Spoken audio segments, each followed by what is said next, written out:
भारतीय धर्मों के इतिहास में बौद्ध धर्म का इतिहास अद्वितीय है।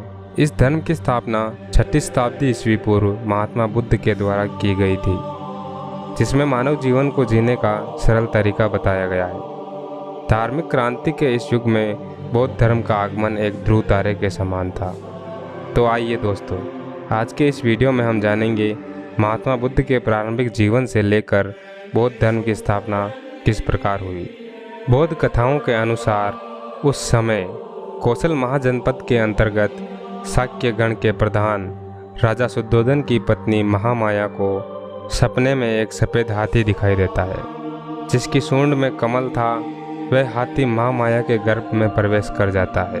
इस सपने के ठीक 9 महीने बाद 563 ईस्वी पूर्व कपिलवस्तु के लुम्बिनी वन में साल के वृक्ष के नीचे महामाया एक पुत्र को जन्म देती है। अनेक पंडितों से पूछने के पश्चात इस बालक का नाम राजा शुद्धोधन ने सिद्धार्थ रखा। इन्हीं पंडितों में से कालदेव तथा ऋषि आतिश ने यह भविष्यवाणी की कि सिद्धार्थ या तो चक्रवर्ती सम्राट बनेगा या एक महान सन्यासी बनेगा। बुद्ध के जन्म के 7 दिन बाद ही उनकी माता महामाया का देहांत हो गया और उनका लालन पालन उनकी मौसी प्रजापति गौतमी ने किया। राजा शुद्धोधन कभी नहीं चाहते थे कि उनका बेटा एक सन्यासी बने, इसलिए उन्होंने सिद्धार्थ की संपूर्ण सुख सुविधा का इंतजाम राजभवन में ही कर दिया, ताकि सिद्धार्थ बाहरी संसार के संपर्क में नहीं आए और सन्यासी बनने का विचार कभी दिमाग में ही नहीं आए।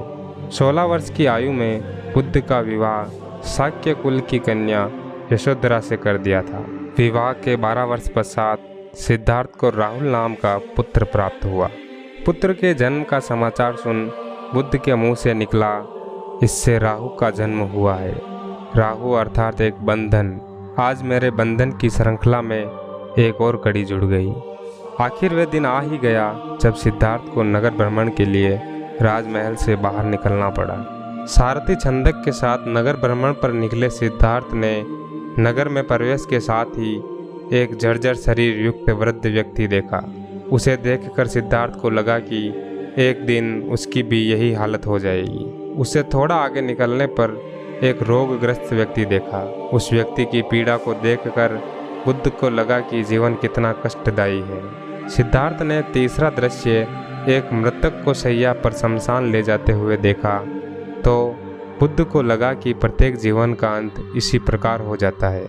चौथे दृश्य में सिद्धार्थ ने देखा कि एक सन्यासी प्रसन्नचित्त होकर भजन गाते हुए जा रहा है। इन चारों दृश्यों का तुलनात्मक अध्ययन करने के पश्चात सिद्धार्थ ने पाया कि संसार में सभी जगह दुख ही दुख है और फैसला किया कि मैं इस दुख को पार करने का एक मार्ग खोज निकालूंगा। और कुछ ही समय पश्चात वैशाख पूर्णिमा की रात्रि को बुद्ध अपने पुत्र, पत्नी तथा पिता का संपूर्ण राज्य वैभव को त्याग कर ज्ञान की खोज में निकल पड़े। उनके जीवन की इस घटना को महाभिनिष्क्रमण कहा जाता है। गृह त्याग के पश्चात अनोमा नदी के तट पर सिर मुंडवाकर भिक्षु का वेश धारण करके ज्ञान प्राप्ति की यात्रा शुरू कर दी। सिद्धार्थ सबसे पहले सांख्य दर्शन के आचार्य अलार कलाम को अपना पहला गुरु बनाया। उसके बाद राजगृह में रामपुत्र को गौतम ने अपना दूसरा गुरु बनाया, परंतु आत्मा संबंधी सिद्धांत से संतुष्टि नहीं हुई और वह वहां से उरुवेला चले गए।